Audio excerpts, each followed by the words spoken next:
போத்தனூர் கோவை தண்டவாளத்தில் நடைபெறும் பொறியியல் பணிகள் காரணமாக சேலம் கோட்ட ரயில்வே நிர்வாகம் ஜூன் 4ஆம் தேதி முதல் 8ஆம் தேதி வரை சில ரயில்கள் மாற்றம் செய்யப்படுவதாக இன்று ஜூன் 3ஆம் தேதி அறிவித்துள்ளது.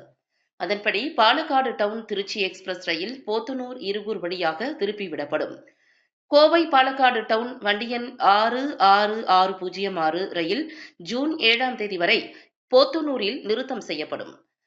பொள்ளாச்சி கோவை வண்டி எண் 56110 ரயில் பொள்ளாச்சியிலிருந்து போத்தனூர் வரை மட்டுமே இயக்கப்படும்.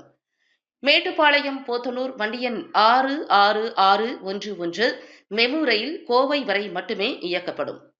சொரனூர் கோவை வண்டி எண் 56604 ரயில் போத்தனூர் வரை மட்டுமே இயக்கப்படும். போத்தனூர் மேட்டுப்பாளையம் வண்டி எண் 66612 மெமு ரயில் கோவை ரயில் நிலையத்திலிருந்து காலை 9:55 மணிக்கு புறப்படும். இந்த மாற்றங்கள் தற்காலிகம் என தெரிவிக்கப்பட்டுள்ளது.